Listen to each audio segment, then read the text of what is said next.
saya Farhatus Safira Syafri dari kelas Sejarah Peradaban Islam 2 NIM U 2019-4046 akan menjelaskan sedikit apa sih yang ngetren sekarang dalam kesenian Islam Indonesia dan juga bagaimana perkembangan kesenian Islam yang ada di Indonesia itu sendiri. Nah, baik, untuk menjawab semua pertanyaan itu, hendaknya kita akan menyimak pemaparan dari video berikut. Nah, yang pertama kita akan menyimak dari penjelasan dari apa sih yang ngetren sekarang, apa sih kesenian yang ngetren sekarang, dan bagaimana perkembangan kesenian Islam di Indonesia itu sendiri. Mari kita simak videonya. Nah, kali ini kita akan membahas tentang kesenian Islam yang sedang ngetren belakangan ini. Apa sih kesenian Islam yang sedang ngetren belakangan ini? Nah, jawabannya adalah hadrah. Hadrah adalah sebuah musik yang bernafaskan Islami, yaitu dengan melantunkan sholawat Nabi diiringi dengan alat tabuhan dengan alat tertentu. Hadrah menjadi kesenian Islami yang sudah ada sejak zaman Nabi Muhammad SAW. Hadrah masuk ke Indonesia diperkirakan sudah lama dan dibawa oleh pedagang-pedagang Arab ke tanah Melayu. Setelah cukup lama di Melayu, kemudian tersebarlah ke penjuru Nusantara dengan dibawa oleh pedagang-pedagang Arab atau Melayu, dan diperkirakan sekitar abad 18 masuklah hadrah ke tanah Jawa, di tanah Madura tepatnya, di Sumeneb. Kemudian para pedagang-pedagang tersebut membaur dengan masyarakat sekitar serta memperkenalkan kesenian hadrah kepada masyarakat setempat, dan secara tidak langsung hadrah mulai dikenal oleh masyarakat luas. Nah, begitu tadi sejarah tentang hadrah. Mari kita simak video ini. Terima kasih.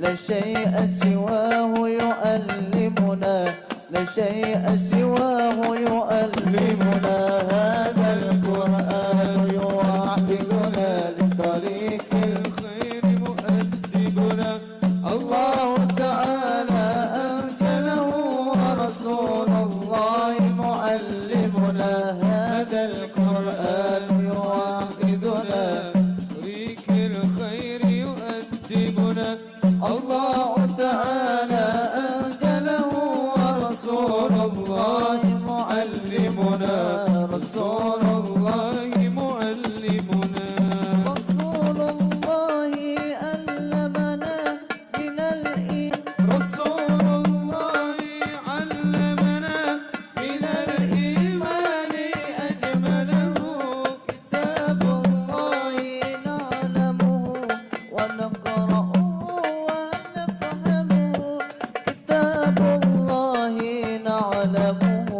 ونقرأه ونفهمه ونقرأه ونفهمه هذا القرآن يوحدنا فيك الخير يؤدبنا الله تعالى أنزله ورسول الله معلمنا رسول الله معلمنا هذا القرآن هو الهادي لأوائلنا وأواخرنا يدعو للعلم وللعمل لا شيء سواه يؤلم لا شيء سواه يعلمنا يدعو للعلم وللعمل لا شيء سواه يؤلمنا لا شيء سواه يؤلمنا هذا القرآن وحدنا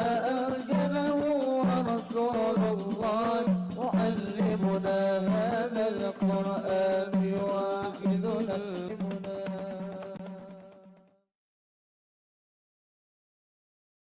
Di sini saya akan menjelaskan bagaimana perkembangan kesenian Islam di Indonesia. Kesenian Islam di Indonesia sebenarnya sangat minim bila dibandingkan dengan kesenian Islam di negara lain. Hal ini disebabkan Islam masuk ke Indonesia dengan jalan damai, sehingga seni Islam harus menyesuaikan diri dengan kebudayaan lama. Dan Nusantara sendiri adalah negeri yang merupakan jalur perdagangan internasional, sehingga penduduknya lebih mementingkan perdagangan daripada masalah kesenian. Walaupun demikian, Islam datang ke Nusantara membawa kemajuan atau tamadun dan kecerdasan. Berikut ini adalah kesenian-kesenian yang ada di Indonesia. Kesenian yang pertama adalah batu nisan. Batu nisan adalah kebudayaan Islam pertama yang mula-mula masuk ke Indonesia dalam bentuk batu nisan batu nisan di Pasai. Di Pasai masih dijumpai batu nisan makam Sultan Malik As-Soleh yang wafat pada tahun 1292. Hal yang dapat dicermati pada batu nisan ini dan merupakan indikator Persia, yakni aksara yang dipahatkan pada batu nisan tersebut merupakan aksara sulus yang cirinya berbentuk segitiga pada bagian ujung. Meskipun pada umumnya nisan yang kebanyakan dipesan dari Gujarat ini bercorak Persia, namun bentuk-bentuk nisan kemudian hari tidak selalu demikian. Pengaruh kebudayaan setempat memengaruhinya, sehingga ada yang bentuknya terhatai, keris, atau bentuk gunungan seperti gunungan Pewayangan. Namun kebudayaan nisan ini tidak berkembang lebih lanjut, maksudnya tidak berkembang lebih baik. Dua, ada perkembangan aksara dan seni sastra atau kesusastraan. Maksudnya agama dan kebudayaan Islam di Indonesia sangat berpengaruh terhadap perkembangan seni aksara dan seni sastra di Nusantara. Aksara dan seni sastra di Islam pada awal perkembangannya banyak dijumpai di wilayah sekitar Selat Malaka dan Pulau Jawa. Walaupun jumlah karya sastra dan bentuknya sangat terbatas. Satu ada aksara pada masa awal Islam. Tersebarnya agama Islam ke Indonesia maka berpengaruh juga terhadap bidang aksara atau bisa disebut dengan tulisan, yaitu masyarakat mulai mengenal tulisan Arab, bahkan berkembang menjadi tulisan Arab Melayu. Di samping itu juga huruf Arab berkembang menjadi seni kaligrafi yang banyak digunakan sebagai motif hiasan ataupun ukiran. Sampai saat ini pun seni kaligrafi berkembang di Indonesia, terutama dalam seni ukir. Seni ukir kaligrafi ini dikembangkan oleh masyarakat dari Jepara.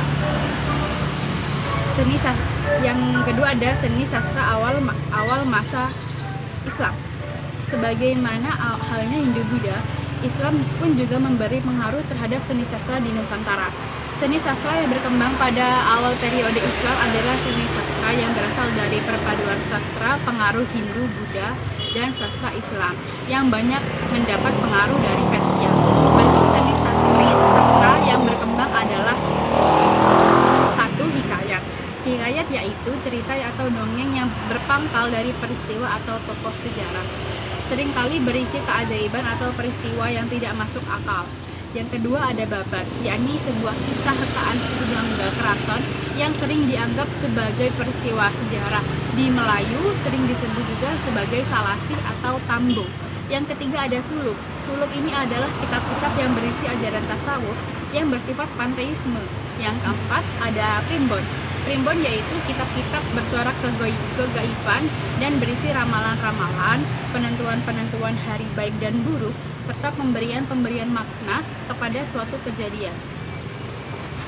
Dibandingkan seni sastra zaman Hindu, hasil-hasil seni sastra zaman Islam tidak terlalu banyak yang sampai kepada kita saat ini. Hal ini disebabkan karena seni sastra daerah belum mampu sebagai tempat menyimpan, mengabdikan, melangsungkan, dan meneruskan hasil-hasil karya karangan sastra zaman Islam kepada kita. Yang ketiga ada seni bangunan atau seni arsitektur. Pada saat zaman dahulu, seni bangunan yang bercorak Islam sangat jarang sekali dijumpai di Indonesia. Hampir tidak ada bangunan Islam di Indonesia yang menunjukkan keagungan Islam yang setaraf dengan bangunan sejarah yang ada di negara Islam lainnya. Barulah setelah kemerdekaan Islam dapat berhubungan dengan bangsa yang lain. Maka sedikit demi sedikit unsur-unsur lama dapat dihilangkan dan tergantikan dengan yang baru.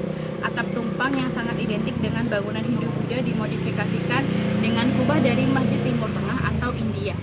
Selain itu, masjid-masjid di Indonesia dalam perkembangannya banyak meniru model-model masjid negara Islam lainnya.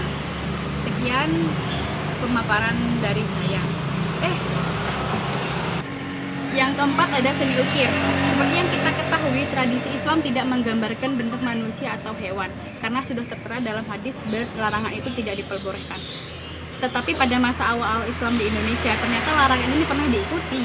Meskipun di Persia dan India hal itu tidak dihiraukan. Oleh sebab itu, ketika Islam baru datang ke Indonesia, terutama ke Jawa, ada kehati-hatian para penyiar agama. Kesenian ukir harus disamarkan, sehingga seni ukir dan seni patung menjadi terbatas kepada seni ukir hias saja. Untuk seni ukir hias, orang mengambil pola-pola berupa daun-daun, bunga-bunga, bukit-bukit, pemandangan garis-garis geometri dan huruf Arab, serta tanaman lainnya. Saya rasa cukup pemaparan dari saya. Kurang lebihnya, mohon maaf. Terima kasih.